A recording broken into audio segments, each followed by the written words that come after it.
Então vamos lá, não é? O livro de Jonas, um livro tão conhecido, e nós vamos, por 1 ou 2 domingos, uns 3 talvez, nós vamos ficar aqui no livro de Jonas e ver algumas lições espirituais que esse livro pode nos ensinar.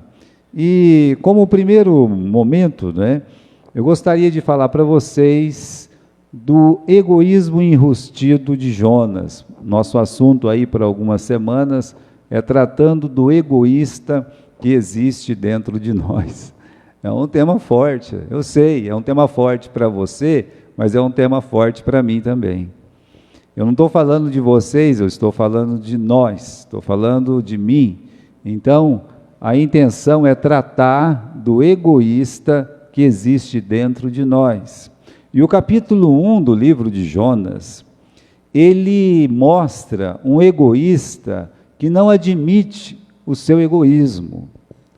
É um egoísta enrustido, está escondido, o egoísmo está escondido ali dentro do seu coração, que aliás é uma característica do egoísmo ficar escondido. Nós vamos ver isso hoje, tá? Então, meus irmãos, livro de Jonas, capítulo 1, vamos aqui, versículo 1 até o versículo 6. Veio a palavra do Senhor a Jonas, filho de Amitai, dizendo: levanta-te, vai à grande cidade de Nínive e clama contra ela, porque a sua malícia subiu até mim. E Jonas se levantou para fugir de diante da face do Senhor para Tarsis, e descendo a Jope, achou um navio que ia para Tarsis. Pagou, pois, a sua passagem, desceu para dentro dele, para ir com eles para Tarsis, de diante da face do Senhor. Mas o Senhor mandou ao mar um grande vento, e fez-se no mar uma grande tempestade, e o navio estava para quebrar-se. Então temeram os marinheiros, e clamava cada um ao seu Deus, e lançavam no mar as fazendas que estavam no navio, para aliviarem o seu peso. Jonas, porém, desceu aos lugares do porão, e se deitou e dormia um profundo sono. E o mestre do navio chegou-se a ele e disse: e aí, o que está acontecendo, dorminhoco? Levanta-te, invoca o teu Deus, talvez assim Deus se lembre de nós, para que não pereçamos. Muito bem, no final do versículo 5, diz que Jonas desceu aos lugares do porão, se deitou e dormia um sono profundo. Creio que esta é a imagem mais perfeita do egoísta, e um egoísta enrustido. O Jonas, ele foi comissionado por Deus para pregar numa cidade grande chamada Nínive. Nós sabemos disso. E ele decide por ele mesmo que ele não vai.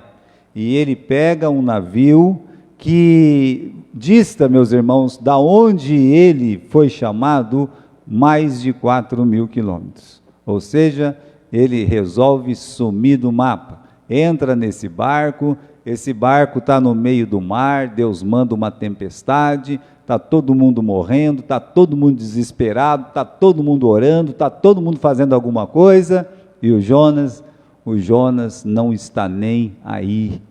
O Jonas está lá dormindo em berço esplêndido. O Jonas está lá sem se preocupar com ninguém, com a vida de ninguém. Ele é um egoísta. Agora a gente precisa aprender primeiro o que é um egoísta. Eu coloquei aqui algumas coisas. É claro que isso aqui vai muito além, né? O que é o egoísmo? É o amor exagerado aos próprios interesses, sem levar em conta a vida, os interesses e as necessidades de outras pessoas. Resumindo, é uma pessoa que só pensa nela. É uma pessoa que o mundo gira em torno dela. Só as coisas dela que importam, só o que ela faz que é importante, ou seja, o mundo vira para ela e todo mundo tem que estar com os holofotes ligados para ela, ela é sempre a bola da vez. Esse é o egoísta, né? E como eu disse, é um mal que costuma passar desapercebido. Por quê? Porque o egoísta, ele gosta de se esconder em atos de bondade. A gente só vai saber realmente que aquela pessoa, ela é egoísta, quando os interesses dela é colocado em xeque. Quando aquilo que ela quer fazer não pode fazer. Ou alguém manda ela fazer alguma coisa que ela não gosta de fazer. Aí é que essa pessoa vai aparecer. É que o egoísmo, o egoísta que está dentro da pessoa começa a aparecer. E uma coisa importante, o egoísta, ele nunca admite que ele é um egoísta, tá bom? E o apóstolo Paulo, quando ele trata dos assuntos espirituais com seu discípulo Timóteo, falando dos últimos tempos, falando como seriam os homens dos últimos tempos, a primeira coisa que ele fala, há uma lista enorme. Então ele fala assim, olha, nos últimos dias sobrevirão tempos difíceis. Aí a primeira coisa que ele fala é o seguinte, virão homens, ou surgirão homens amantes de si mesmos. Então, olha, eu passo para vocês essa verdade. Qual verdade? Que o egoísmo é o mal do século que vai preceder a vinda do nosso Senhor Jesus Cristo. Cada dia que passa, a cada momento, o egoísmo só tende a crescer. Pessoas que são amantes de si mesmos, como Jonas, ele demonstra para nós no livro todo. Então Jonas aqui, meus irmãos, é o egoísta que não se manca. O que é isso? Ele não percebe. Ele é tão egoísta que ele não percebe que ele é egoísta. Como eu disse, eles não gostam de admitir que são egoístas. O livro é pequeno, só tem 4 capítulos, e o que ele mostra, né? Mostra do começo ao fim, veja só, do capítulo 1 até o capítulo 4, tudo que você vê é o quê? É o comportamento de um homem que ama apenas a si mesmo. Um homem que só pensa em si mesmo. Esse é o Jonas, do começo do livro até o fim do livro. Ele não percebe, ele, meus irmãos, ele não faz o que precisa ser feito, né? Como eu disse, ele não gosta de cumprir ordem que ele não aceita, que ele não concorda. Então, ele não quer saber se Deus mandou ou não mandou. Quer saber que, não gosto disso, então não faço. Geralmente o egoísta, ele começa a aparecer aí, eu não gosto disso, todo mundo vai para um lado, eu não gosto desse lado. Aí você já começa a perceber como é que é o coração daquela pessoa. Então, ele não faz o que precisa ser feito, ele não está nem aí com a vida alheia. Veja só o final do versículo 5, todo mundo desesperado, o mundo está caindo lá fora, e ele não está nem aí, ele dorme mesmo, ele ronca se precisar. Ele não tem misericórdia nem de quem quer ajudá-lo. As pessoas desse navio, os marinheiros desse navio, veremos, eles querem ajudar, mas ele não está nem aí com essas pessoas também. Ele fica torcendo para os outros se dar mal. É o que a gente vê lá no final do capítulo, lá no final do livro, no capítulo 4, quando ele sobe a montanha que tem próxima à cidade de Nínive, e fica torcendo para Deus destruir aquela cidade. Agora, tem gente mais egoísta que isso, né? Pode um homem assim? Pode. E tanto pode que ele pode estar dentro de nós. Por isso, nós estamos falando de um tratado, nós estamos tratando de um egoísta que existe dentro de nós. A ordem de Deus, irmãos, aqui no capítulo 1, no versículo 2, a ordem de Deus desmascara o egoísmo que está enrustido na pessoa de Jonas. Deus dá uma ordem muito simples para ele, mas é uma ordem que mostra o quê? Amor. Olha aí, veja só, Deus diz para ele, levanta, vai à grande cidade de Nínive e clama contra ela, porque a sua malícia subiu até o fim.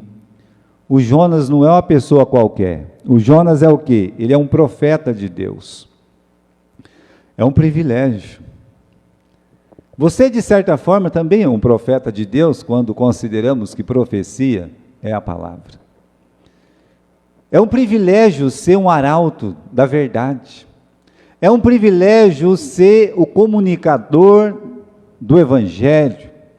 Você ser chamado por Deus para falar, olha, Deus, Ele vai destruir esse mundo. Mas pastor, isso é uma palavra muito dura, calma lá. Deus não mandaria você dizer que vai destruir esse mundo se Ele não amasse esse mundo. Não tem jeito de um crente dizer, olha, um dia esse mundo vai acabar, esse mundo está com os dias contados. Não tem jeito de você dizer isso sem falar que Deus ama esse mundo. Então, ele é um profeta de Deus, ele tem o privilégio de ser um arauto do amor de Deus, mas ele faz o quê? Ele prefere fugir.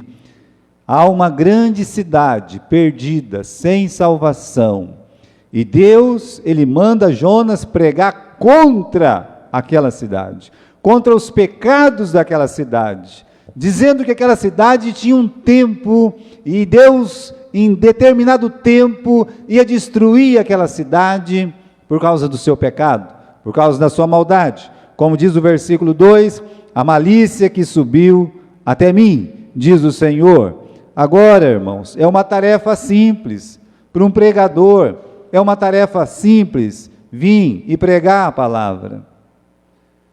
Aqui é uma tarefa simples. Então, imagine que ele só tinha que ir lá e pregar a palavra, dizer o que Deus disse.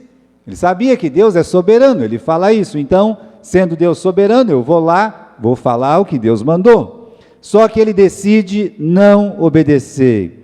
No versículo 3 do capítulo 1, Jonas se levantou para fugir de diante da face do Senhor para Tarsis. E descendo a Jope, achou o navio que ia para Tarsis, pagou a passagem, desceu para dentro dele e ia com eles para Tarsis, fugindo da face do Senhor. Quando ele recebeu a ordem de Deus, ele disse, olha, eu vou para bem longe daqui, eu vou sumir do mapa. Aqui Israel representa o povo de Deus, a nação de Deus. Então, eu vou para o lugar mais longe possível de Israel. Eu vou para Tarsis. E aí, quando ele chegou lá no porto, já tinha um navio esperando ele para ir para Tarsis. E aí ele paga a passagem, ou seja, ele paga para desobedecer a Deus. As pessoas têm assim isso com elas, né? O teimoso, o desobediente, o rebelde, ele paga para ficar contra Deus, contra a vontade de Deus. E ele pagou, e ele foi. E a fuga, meus irmãos, apenas revelou o homem que tinha dentro dele, o egoísta que tinha dentro dele. E eu pergunto agora, por que Jonas fugiu?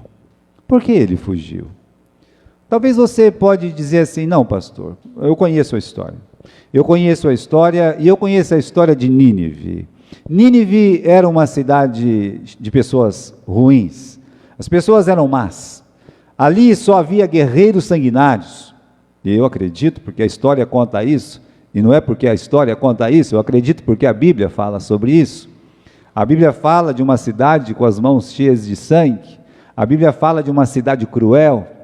A Bíblia fala de uma cidade que se ouve o sonido da morte. O profeta Naum fala sobre esse assunto. Eles iam para a guerra, eles eram impiedosos. Eles matavam todo mundo que estava pela frente. Eles carregavam cabeça de pessoas na carroça para chegar lá em Nínive, depositar, fazer pirâmide. Eles achavam bonito fazer pirâmide com a cabeça dos outros. Olha que costume esquisito que tinha esse povo. Ia lá, matava, arrancava a cabeça, colocava na sacola e cada um levava uma cabeça para fazer uma pirâmide lá em cima. Eles achavam que era bonito. É um povo ruim, povo maldoso. Geralmente os sobreviventes que iam a pé para ser escravos, ou eles arrancavam a orelha ou eles arrancavam o nariz. Eles eram cruéis. Talvez você diz, não, o Jonas, ele não quer ir para lá porque esse povo é mau. E aí eu digo para você que essa poderia ser a razão, mas isso não é a razão primária. Isso é um álibi. Aí eu não vou porque esse povo é ruim. É apenas um álibi para a sua má vontade. Então nós podemos ser como Jonas, o egoísta que existe dentro de nós. A gente pode olhar e dizer que a pessoa é ruim, por isso que eu não vou ajudar. Eu posso olhar e dizer a pessoa é preguiçosa, por isso que eu não posso ajudar. E a pessoa é cheia de vício, por isso que eu não posso ajudar. Isso é um álibi para o egoísta que está dentro de você, ou o egoísta que está dentro de mim. Então, não foi por causa da maldade dos ninivitas, também não foi porque ele era um medroso. Jonas era um medroso, porque ele sabia que aquele povo era um povo bravo, um povo que mata, e ele vai numa cidade daquela lá, jamais, ele não é bobo não. Olha, eu digo para você, um medroso, ele não dorme numa tempestade. Numa tempestade, o medroso, ele fica batendo o queixo e os joelhos debaixo de alguma coisa.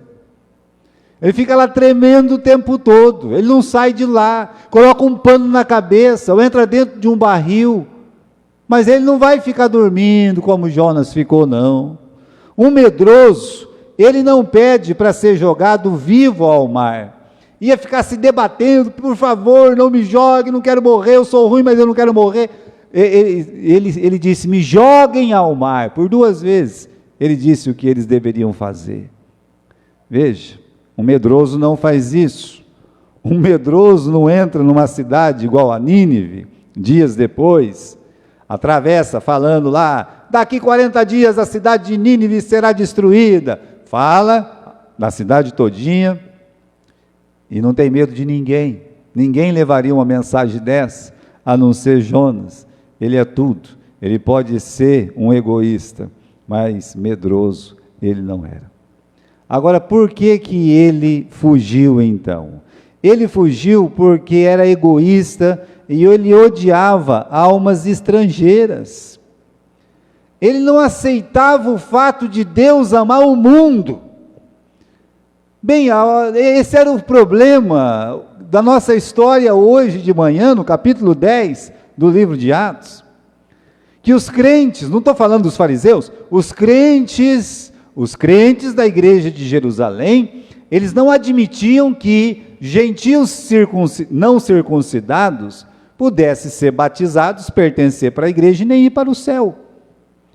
Então isso existe um egoísmo assim dentro das igrejas, mas ele não admitia que Deus pudesse amar as almas, e principalmente, o Jonas, ele sabia que se Deus mandou pregar, é porque também há chance de salvação. Jonas não é bobo, ele é um profeta de Deus, muito inteligente, aliás. Você acha que Jonas, ele não conhecia alguns textos da Bíblia? Por exemplo, meus irmãos, assim também acontece com a palavra que sai da minha boca, não voltará para mim vazia, mas realizará toda a obra que desejo e atingirá o propósito para a qual a enviei. Jonas sabia que ele pregando a palavra nunca volta vazia. E ele pensava, eu vou falar de destruição? Destruição lembra salvação. E esse Deus é um Deus que ama as pessoas, Ele ama os pecadores, Ele quer salvar os pecadores. Eu já vi Ele fazendo isso antes, e realmente Deus faz isso. Deus fez com o próprio povo Israel. Olha, irmãos, Jonas sabia o que nós sabemos, que a fé vem pelo ouvir, o ouvir da palavra de Deus. Então ele pensava, se eu pregar, alguém pode se converter. E eu não admito que um ninivita, eu não admito que esses estrangeiros, que nem são judeus, nem são circuncidados, não conhecem a lei de Moisés, eu não admito que essas pessoas sejam salvas. Então, eu é que não vou. Isso é egoísmo. Então ele não foi, ele fugiu, porque ele era egoísta, ele não admitia que Deus pudesse amar outras pessoas. Na verdade, ele admitia, ele não aceitava, essa é a palavra, ele não aceitava o fato que Deus ama o mundo e quer salvar o mundo. Mas vamos deixar o Jonas mesmo falar. A gente falar, às vezes, é demais. Capítulo 4, versículo 2 do livro de Jonas. Ele já pregou, tá? E ele viu que Deus não destruiu a cidade. E quando ele viu que Deus não destruiu a cidade, ele ficou muito bravo. O versículo 1 diz que ele ficou extremamente irado com Deus. E aí no versículo 2, ele orou ao Senhor e disse: ah, Senhor, ele está cobrando Deus. Ele está chamando a atenção de Deus aqui. Ele diz: ah, Senhor, não foi isso que eu disse, estando ainda na minha terra? Antes de eu fugir, antes da baleia me engolir, antes de ter aquela tempestade, não foi isso que eu disse quando eu estava lá, quando eu estava em casa ainda? Por isso é que eu me apressei para fugir de Tarsis, pois eu sabia que és um Deus compassivo. Eu fugi porque eu sabia que o Senhor era um Deus compassivo. Pronto, ele declara por que ele fugiu. Ele não admitia que Deus pudesse amar almas estrangeiras. Ele diz mais: eu sabia que és um Deus compassivo, misericordioso, longânimo, grande em benignidade, e que ameaças castigar, mas te arrependes. Eu pergunto, existem palavras mais egoístas do que estas? É um egoísta enrustido? Ele não admite o egoísmo. No capítulo 1 ele não admite. Dizer a Deus que não concorda que ele salve almas estrangeiras, almas que o coração dele não consegue amar. Mas nós fazemos isso. Nós não queremos que Deus ajude as pessoas que nós não gostamos, ou que o nosso coração não consegue amar. Bem, o Jonas prefere que essas almas se percam, que vá para o inferno, que queime eternamente, e eu não estou nem aí. Essa é que é a verdade. Por isso que ele está lá no porão, ele está dormindo. Agora, irmãos, uma realidade sobre o egoísmo, primeiro, é que nos afasta de Deus. Por isso que tem que ser tratado. O egoísta que está dentro de nós precisa ser tratado, porque nos afasta de Deus. É um afastamento surdo. Surdo por quê? Porque Deus falou a palavra e ele fez de conta que não ouviu. Deus deu uma ordem simples, ele fez de conta que não ouviu, comprou uma passagem, foi para Tarsis e foi embora. Ele vai no contrário, no caminho contrário que Deus indicou para ele. Ele não escuta. Deus está falando, ele não escuta. Agora, às vezes não é Deus que está falando, às vezes é o pai e a mãe que está falando. Às vezes não é Deus que está falando, é um irmão da igreja que está falando. E a gente faz de conta que não escuta. Simplesmente isso. Sabe por quê? Porque existe um egoísta dentro de nós. O egoísmo nos afasta de Deus, é um afastamento surdo, é um afastamento cego. Ele não consegue enxergar uma tempestade, ele não consegue enxergar que um barco está se quebrando por causa dele, tá? Tem que alguém chamar a atenção dele, porque ele está lá dormindo no porão. E principalmente, ele não consegue enxergar pessoas querendo ajudá-lo, os marinheiros o tempo todo querendo ajudá-lo, mas ele não consegue enxergar. Sabe por quê? Porque o egoísmo cega os nossos olhos. Ele estava cego para os avisos de Deus, ele estava cego para o ensino de misericórdia que os marinheiros ensinaram para ele, ele está cego o tempo todo. Não é só um afastamento surdo, é um afastamento cego, é um afastamento mudo. Como assim mudo? No capítulo 1, ele não tem coragem de falar uma palavra sequer com Deus. Ele entra nesse barco mudo em relação a Deus e sai calado. Ele até fala quando ele é forçado a falar, estão lembrados disso? Que o capitão vai lá, chama a atenção dele, aí, quem é você? O que você faz? De onde você vem? Me fala. Aí ele diz, eu sou um hebreu, temo ao Senhor, o Deus do céu que criou a terra e o mar. Ou seja, ele até fala, mas ele fala assim, depois de ser repreendido. Fala com os homens, mas ele não fala com Deus. O egoísmo nos afasta de Deus, porque ficamos surdos, ficamos cegos e ficamos mudos em relação ao que Deus nos diz, ao que Deus nos orienta, as pessoas que Deus usa para nos ajudar, e aí o egoísmo em relação a essa comunhão com Deus é total. Mas não apenas isso, irmãos. Eu disse, primeiro, que o egoísmo nos afasta de Deus. Segundo, que o egoísmo, ele é indiferente ao sofrimento, aos sentimentos das outras pessoas. Talvez não é pior do que ficar surdo, mudo e cego para Deus, mas é um fato muito triste, é uma realidade muito triste. Esse Jonas que você vê no capítulo 1, esse Jonas, ele é um homem com um coração muito duro, um coração muito cruel, e esse coração pode ser o nosso, nós podemos ter um coração assim. Agora é importante, antes de falar sobre essa indiferença ao sofrimento alheio, é que o egoísta, além de não querer ajudar ninguém, ele não se preocupa se tiver que prejudicar alguém, sabe? Uma coisa é você não ajudar alguém, outra coisa é você saber que você pode prejudicar alguém.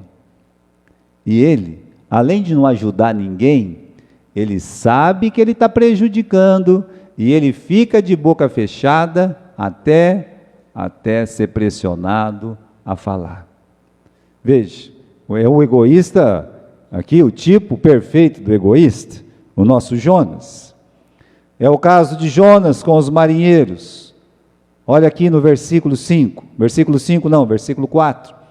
Está acontecendo alguma coisa no mar. O Senhor mandou ao mar um grande vento, e fez-se no mar uma grande tempestade, e o navio estava para se quebrar.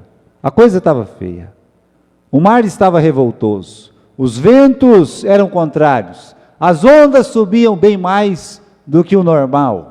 O barco não estava aguentando, o barco estava quase se quebrando.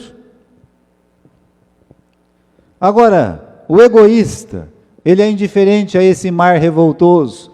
O mar revoltoso simboliza o mundo. O livro de Apocalipse mostra que o mar representa as nações deste mundo. Agora nós, irmãos, nós somos crentes em Jesus Cristo, somos arautos do amor de Deus. Somos arautos do amor de Deus porque somos aqueles que deveriam comunicar o evangelho da graça. E nós comunicamos, falamos, pregamos, anunciamos. Aqui está a indiferença. No versículo 5, diz que os marinheiros estão tremendo. Cada um começou a orar para o seu Deus.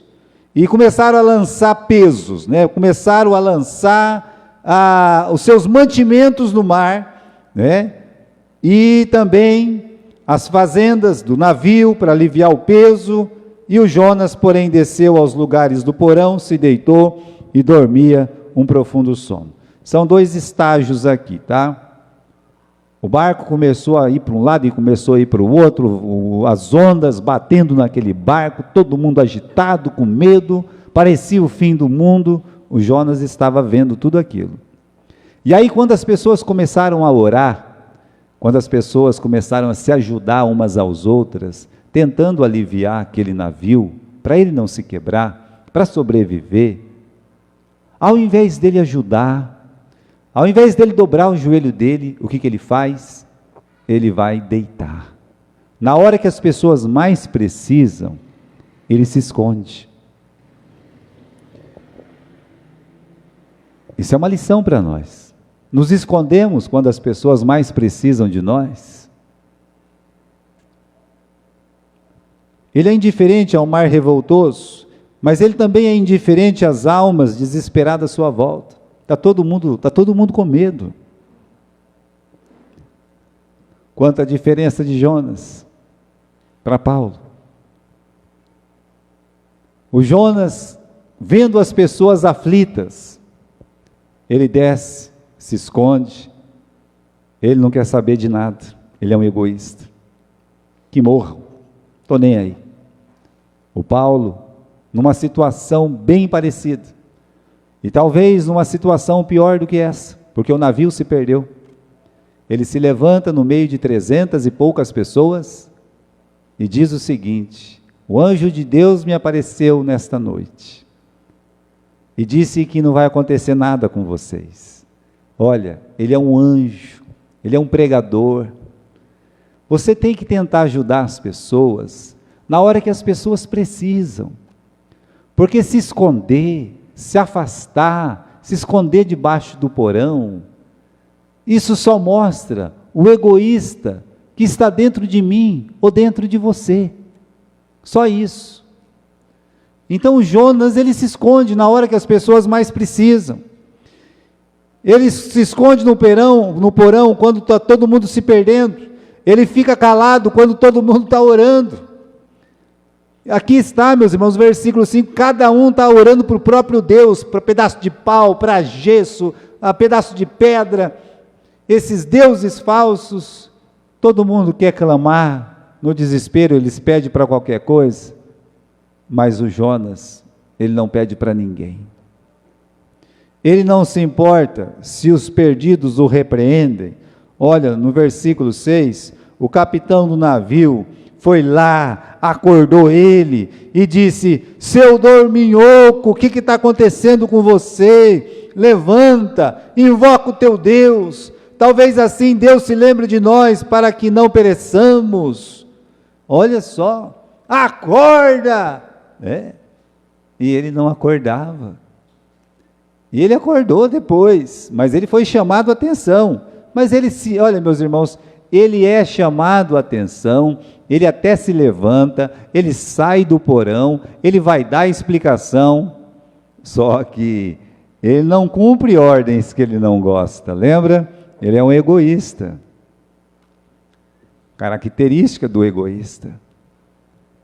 O que o capitão está mandando ele fazer no versículo 6? Invoca o teu Deus. E ele está orando para Deus? Não. Ele fala com Deus? Não. Em momento nenhum, como eu já disse, no capítulo 1, ele conversa com Deus. Ele não fala com Deus. Ele é um egoísta. Ele fica parado. Agora, essa cena é triste. Eu olho esse versículo 13, eu fico pensando: Senhor, tenha misericórdia de nós. Entretanto, os homens remavam, esforçando-se para alcançar a terra, mas não podiam, porquanto o mar se ia embravecendo cada vez mais. Ele pediu para as pessoas jogar ele lá dentro do mar, que tudo ia se acalmar. Está escrito antes desse versículo: as pessoas temendo a Deus, as pessoas preocupadas com a vida desse que não preocupava com ninguém, as pessoas porque têm um pouquinho de amor pela outra pessoa, coisa que ele não tinha, disseram assim: não, nós não vamos jogar ele no mar não. Não, o que é isso? Nós vamos remar, gente, nós vamos remar para esse barco chegar na terra, vamos lá, 1, 2, 3, 4, todo mundo remando, vamos, e nada do Jonas ao menos ajudar. Ele não ajudou, ele ficava do lado falando: seguinte, me joga logo aí, não vai adiantar isso nada não, tá? Vocês estão perdendo tempo aí, vocês estão perdendo tempo. Sabe, às vezes tem muitas pessoas querendo nos ajudar, remando contra a maré que nós mesmos criamos, e nós não aceitamos a ajuda, nós recusamos. Sabe por que nós recusamos ajuda? Porque nós somos egoístas.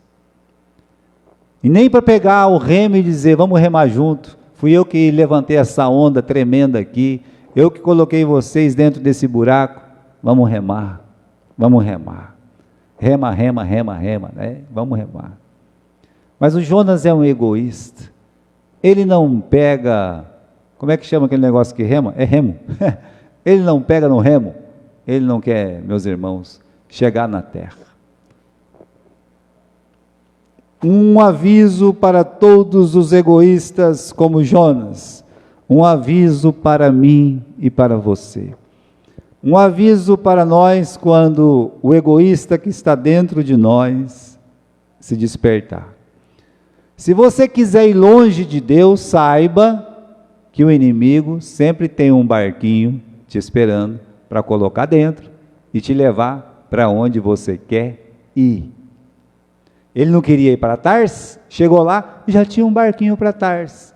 Então, quando nós não queremos fazer a vontade de Deus, lá está, meus irmãos, o barqueiro, né? Lá está Satanás, o inimigo de nossas almas, com um barquinho bem pronto, bem pertinho, dizendo, você está indo para onde?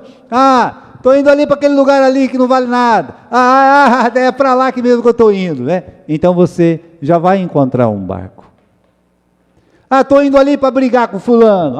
Eu vou junto, estou dentro, né? Então você sempre vai encontrar alguém que te ajude a te afastar de Deus, a sair da presença de Deus. Como ensina o versículo 3.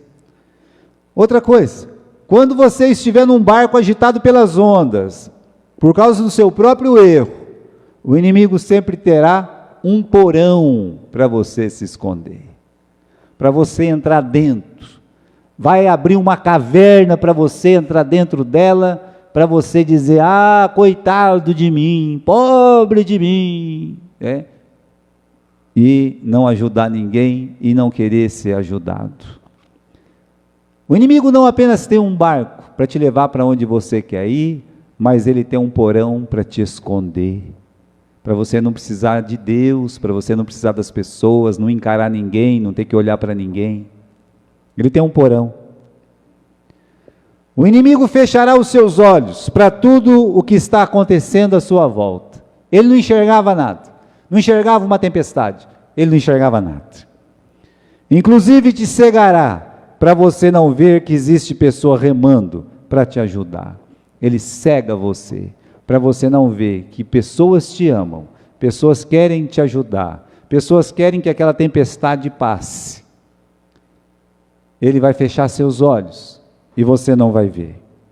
E lembre-se de uma coisa importante também, aquele tempo que você poderia gastar para alcançar as almas perdidas, o inimigo vai fazer você gastar em outros caminhos, em outras atividades. Isso serve muito para nós, pastores, irmãos que trabalham na igreja. Sabe aquele tempo que a gente pode estar servindo ao Senhor, aquele tempo que a gente pode estar fazendo uma visita, o inimigo pode achar lugares, eventos, alguma coisa que nos tira o tempo que pertence a Deus. Continuando, irmãos, vamos olhar para os marinheiros só por um momento e rapidamente. Olha essas almas no versículo 5. Temendo-os, clamando cada um para o seu Deus, lançando no mar as suas fazendas. O que estas almas representam para Deus? Elas são almas perdidas que vagueiam no mar dessa vida, tá? Estão no barco da vida, levando bagagens, só que essas bagagens não vão chegar a lugar nenhum, uma hora ou outra a bagagem do mundano tem que ser jogada fora. Na hora da aflição, o que acontece? Eles se desesperam e eles não têm um esteio, eles não têm um apoio. Olha como essas pessoas que não conhecem Cristo precisam de nós. Eles, meus irmãos, eles estão no barco dessa vida. Esse mundo é um mundo que consome os seus moradores, e aí então, quando vem a aflição, quando vem uma dor, quando vem a provação, elas não têm quem ajuda elas. não tem quem o socorra. Olha a luta dessas almas perdidas. Primeiro eles tentam aliviar o peso que eles estão carregando. É a luta do perdido. Como é que ela vai aliviar o peso da culpa, o peso do temor, sem o sangue de Jesus Cristo? Vai continuar carregando a culpa, o pecado, o temor, não tem jeito. Então, eles tentam aliviar de qualquer forma, procura a ajuda de deuses falsos, aí no versículo 5, orando para qualquer Deus que apareça. É uma imagem atual da nossa sociedade, buscando socorro naquilo que não é Deus, e principalmente remando. Eles estão lutando, eles lutam bravamente para salvar as suas vidas.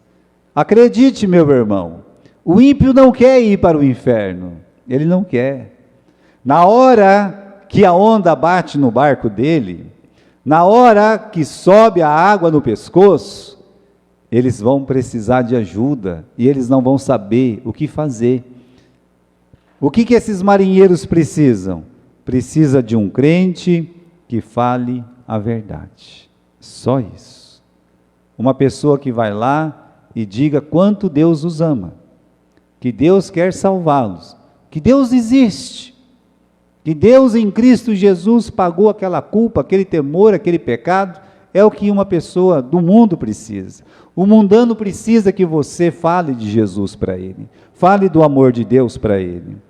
Agora, irmãos, essa é a parte boa da nossa mensagem, é que Deus transforma o egoísmo de Jonas numa porta de salvação. Como assim? É o que aconteceu. Jonas não pensa em ninguém, é egoísta. Jonas não se preocupa com nenhuma alma, só com a dele, ele é egoísta, tá? Só que Deus não é. Deus é aquilo que o Jonas disse. Já já a gente vê de novo.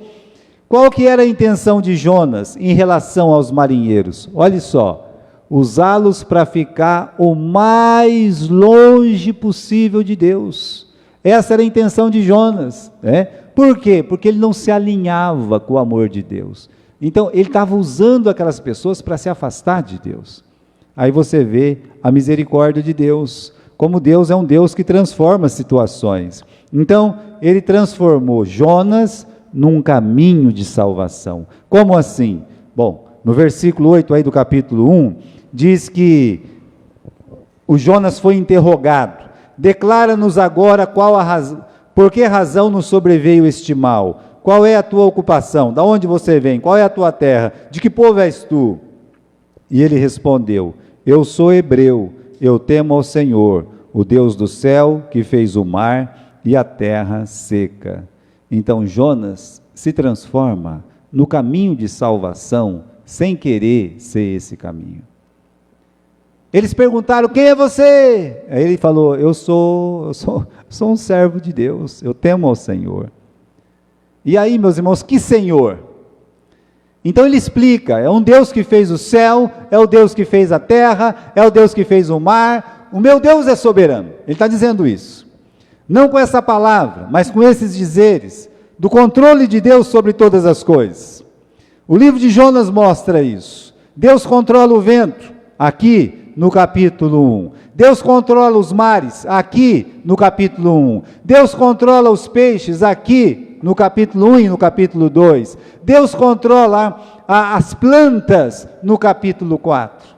Deus é o dono da terra, do céu e do mar. Eles descobriram que existe um Deus, diferente do Deus deles. Descobriram através de Jonas que existe um Deus sobre todos, o Deus criador dos céus e da terra. Esse é o Deus apresentado para Abraão, o Deus Altíssimo, que criou os céus e a terra. É assim que Abraão se converteu, crendo no Deus que criou os céus e a terra. E esses homens estão diante dessa palavra. Eles descobriram que Deus é um Deus pessoal. Mas Deus se importa com uma alma, essa alminha dorminhoca que é Jonas. Que Deus é esse? Que Deus é esse? Podia ser o tema da nossa mensagem. Que Deus é esse? Que se importa com a alma do Jonas. Tudo isso que está acontecendo no capítulo 1, é só para olhar para Jonas e dizer: Jonas, você é egoísta. mas eu vou transformar o seu egoísmo em bênção. Eu vou salvar a alma desses marinheiros. E aqui como é que termina a história dos marinheiros? Versículo 15. Levantaram Jonas, lançaram ao mar, e o mar cessou a sua fúria. Temeram, pois, estes homens ao Senhor com grande temor, e ofereceram sacrifícios ao Senhor, e fizeram votos. Temer, sacrificar, agradecer. Olha só, esses homens, eles se voltam para Deus. Eles creem em Deus. Eles se entregam a Deus. Eles confiam em Deus. Sem querer, o Jonas salvou essas almas. É só Deus para fazer isso. É só Deus para tirar leite de pedra, né? É só Deus para pegar um Balaão e transformar a maldição em bênção. Podia só eliminar, não amaldiçoar, mas não, ele faz mais. Ele transforma a maldição em bênção. Esse é o nosso Deus, que se bater na rocha, sai água. Aquele coração duro, saiu água da vida aqui.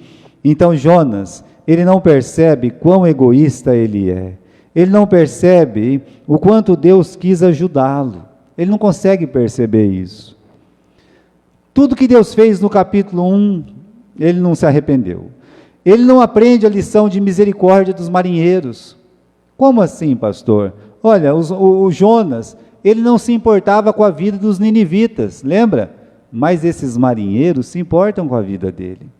Ele não quer ir lá e trabalhar pela vida dos ninivitas, para salvar a alma dos ninivitas. Mas esses marinheiros trabalham, remam muito para salvar a alma dele. Ou seja, ele não aprendeu a lição de misericórdia desses marinheiros que estão com ele. Ele não se arrepende. Meus irmãos, só um egoísta alienado ia pedir para ser lançado ao mar. É o que ele pede aqui, versículo, deixa eu ver aqui, meus irmãos, né? Capítulo 1 e versículo 11. Que te faremos para que o mar se acalme? Porque o mar se elevava e engrossava cada vez mais. Ele disse, levantai-me, lançai-me ao mar, e o mar se aquietará, porque eu sei que por minha causa vos sobreveio esta grande tempestade. Ah, pastor, mas isso não é egoísmo. É. Quando você tem uma obrigação e você prefere morrer do que cumprir a sua obrigação, é egoísmo. É por isso que o suicida é sempre um egoísta. Primeiramente egoísta. Se ele tivesse se arrependido, que faremos? Ele disse, vocês não têm que fazer nada. Eu é que tenho que fazer. Eu tenho que me voltar para Deus. Dá licença, eu vou entrar debaixo do porão de novo. Eu vou conversar com Deus. Dizer assim, meu Deus, tem misericórdia dessas pessoas. Tem misericórdia, eles não têm culpa, que nem fez o Davi, eles não têm culpa. O pecador sou eu. Faz com que essa tempestade se acalme. E eu faço um voto, Senhor, que eu vou lá, eu vou pregar para aqueles ninivitas.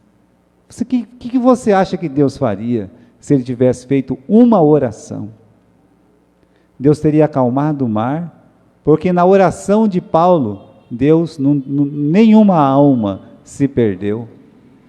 Mas ele prefere morrer a cumprir a primeira ordem de Deus, que está no versículo 2 do capítulo 1. Então isso aqui não é nobre não, viu? A atitude dele não é nobre não, a atitude dele é egoísta mesmo.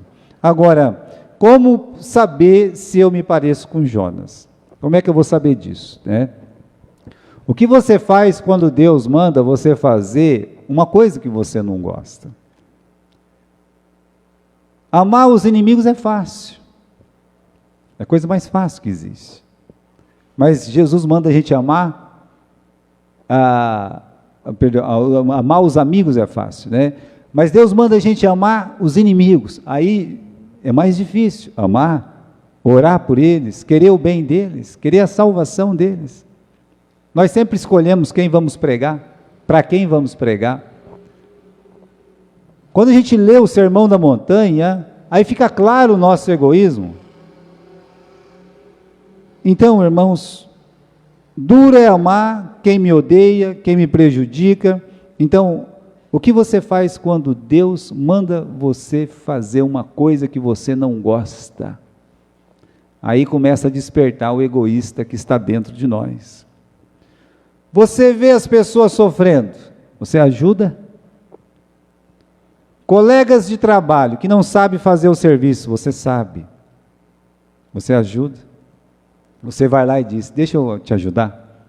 Posso te ajudar? Olha, eu estou aqui há muitos anos, eu sei, olha, o patrão não gosta disso.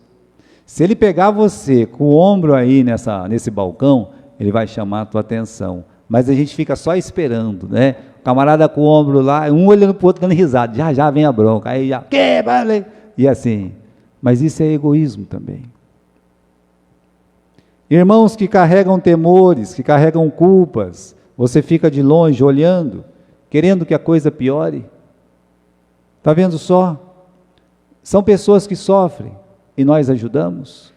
Como eu disse, por que não ajudamos? Ele não merece, ele não faz isso, ele não... Aí isso tudo é álibi para esconder o egoísta que existe dentro de nós. Não veja a sua direita o que está fazendo a sua esquerda e vice-versa, não me lembro qual que é a esquerda e qual é a direita nesse versículo, né? Mas uma mão não deve ver o que a outra está fazendo. Você vê almas perdidas, não compartilha o Evangelho? Almas perdidas na rua que você mora, almas perdidas na vila que você mora, almas perdidas no trabalho. Então, irmãos, querendo ou não, existe um egoísta enrustido, escondido dentro de nós. Não estou dizendo que vocês são mais egoístas que eu, ou que eu seja mais egoísta que vocês. Estou dizendo que existe esse egoísta dentro de nós, e nós precisamos tratá-lo. Agora, Deus é maravilhoso, né? Ele é o quê? Ele é o que o Jonas disse. Vamos ver de novo o que o Jonas disse? Você consegue achar na tela aquele versículo do capítulo 4, versículo 2 aqui, né? Vai baixando aí, né? Capítulo 4, versículo 2, né? É esse mesmo. Orou ao Senhor e disse, Senhor, não foi isso que eu disse estando na minha terra? Por isso me apressei a fugir para Tarsis. Eu sabia que és Deus compassivo, misericordioso, longânimo, grande em benignidades, que ameaças castigar, mas te arrependes. É assim que você vê Deus? Porque é assim que Deus é. Você sabia que esse Deus faz muita gente sofrer? Esse Deus fazia os fariseus sofrer muito. Esse Deus faz com que uma pessoa que não ame sofra muito. Mas esse é Deus. Ele não vai mudar por causa que somos egoístas. Ele vai continuar sendo compassivo, misericordioso. O que mais?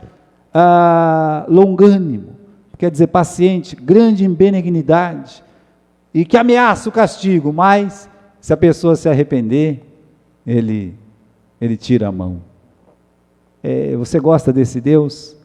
Pastor, esse é o Deus que eu quero para mim. Não, isso eu já sei. Para nós é sempre misericórdia.